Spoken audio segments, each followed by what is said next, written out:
Hey everybody, this is day 2 of the Inner Strength 5-day challenge to finding your pelvic floor and helping you integrate your pelvic floor into everyday movements into your life. As I talked about yesterday, for me, I'm very passionate about this, mainly because I've worked with women's bodies for a long time, and what I've found is that we work a lot on the muscles, the strength, the connection, the coordination, and pelvic floor is something, it's so important, and it's this kind of unknown thing where we kind of think we get it, but we're not really sure. And I can tell you with the experience that I have working with women's bodies, this muscle group is, if not the most important muscle group in the women's body, because it provides support.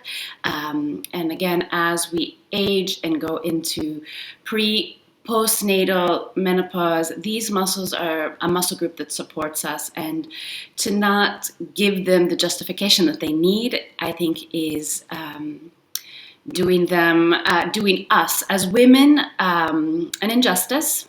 And so I really feel like I'm doing this workshop to help promote these muscles. So yesterday we learned how to engage and find the pelvic floor. I hope you felt something, even if it was a little something. Today I'm going to talk a little bit about breath and how breath and the diaphragm is connected to the pelvic floor. And once we kind of get these two things moving together, this reflex of the pelvic floor engaging naturally makes everything a little bit easier. So I'm going to start on my mat, right? And so we have to think about, if you've ever taken one of my Pilates classes via video or live here in Modena, you know that I always talk about domes of the body. So we have several. We have the pelvic floor, the diaphragm, and then the roof of the mouth. And when these three domes are stacked, the spine is in a neutral position. What I haven't talked about a lot in my class is this idea of the diaphragm and the pelvic floor work together, right?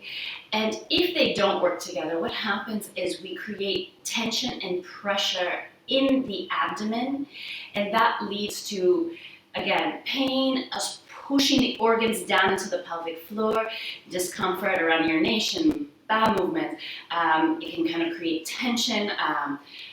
Sometimes I've been teaching and there'll be like farting, or sometimes women will again, a little bit of leakage will happen, and it's because we create pressure, we push down, and the pelvic floor muscles can't sustain that kind of pressure.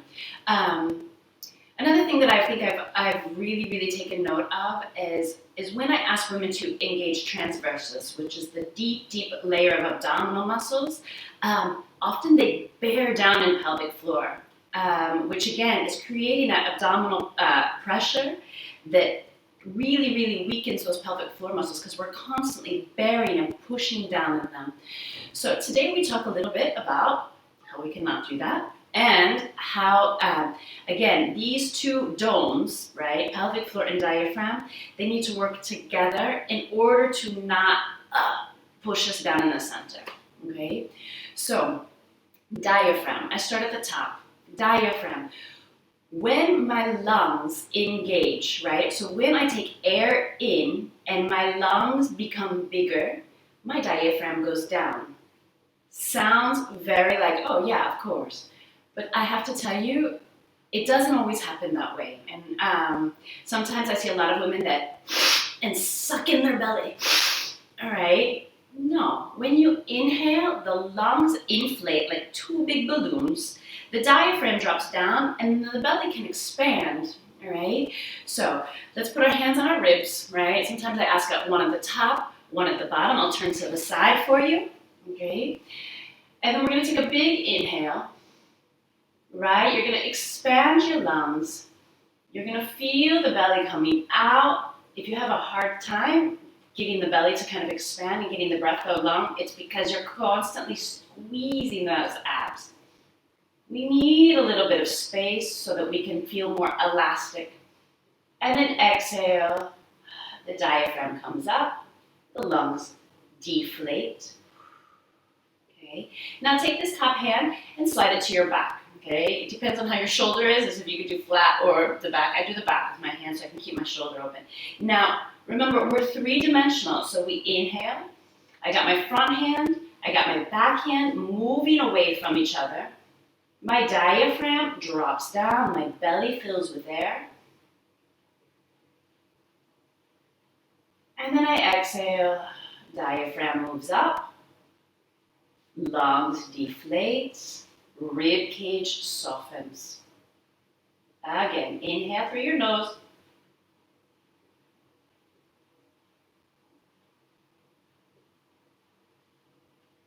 And exhale through your mouth. Okay, inhale.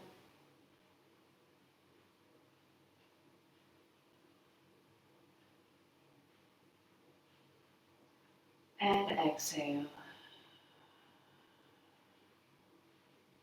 right, just feeling how this mechanism works inside the body.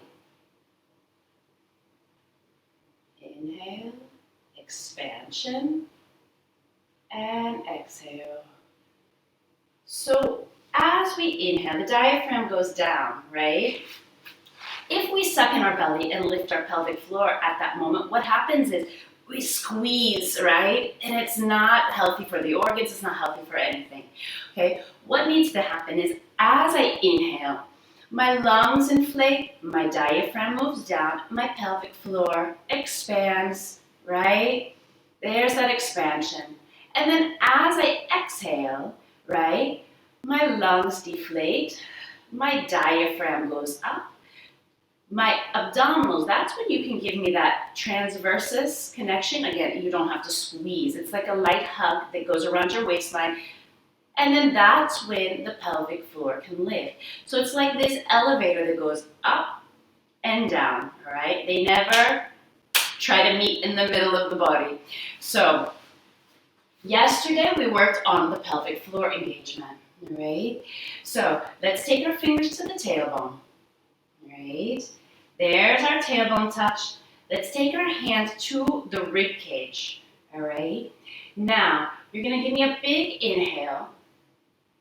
Lungs expand, diaphragm moves down, tailbone swings backwards. Exhale, tailbone swings forward, belly button comes closer to the spine. There's that kind of hug in the center. Diaphragm moves up. And we hold for, here's our counting, 5, 4, 3, 2, 1. Inhale, diaphragm moves down, belly gets full, tailbone swings back. And exhale, tailbone, abdominals, lungs. Again, inhale.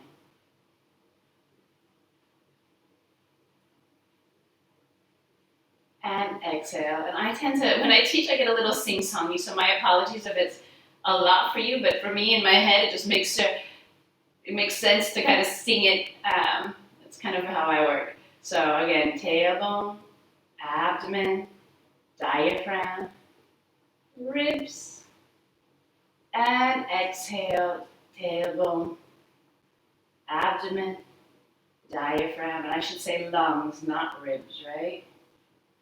But the ribs and the lungs kind of work in together. Again, inhale. And exhale.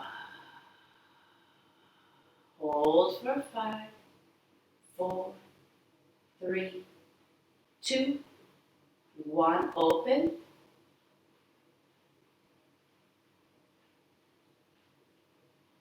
Exhale.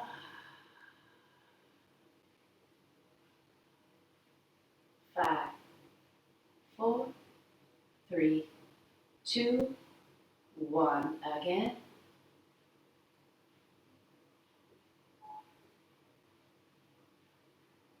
Exhale.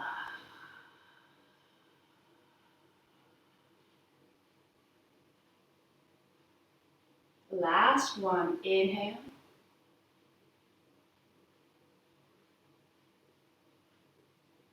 and exhale. Now we're going to go into our single counts. So here we go. We inhale, exhale, lift. Inhale, open, exhale, lift. Inhale, open, exhale, lift. Inhale, open, exhale, lift. 4 more. 4.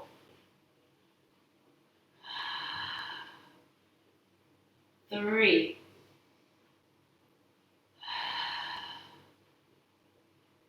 2. Last one.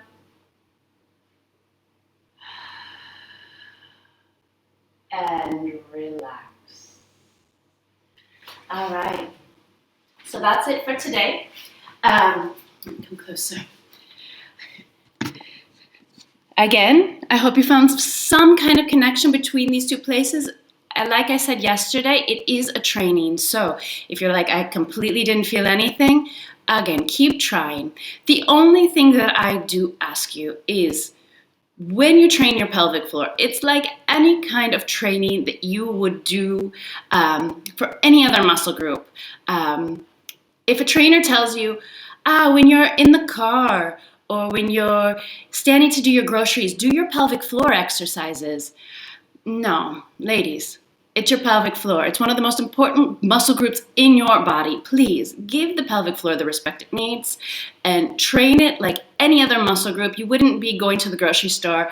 Okay, maybe you would. So no judgment there. But if you really had some kind of dysfunction happening in your shoulder or your glutes or your neck, you wouldn't be in the grocery store like doing your neck exercises or like training your biceps or, pelvic floor deserves respect. Sit down, take a moment for yourself, do your pelvic floor exercises, feel them and how they work, and really make yourself sensitive. Okay, pelvic floor again is not a muscle that just needs to engage.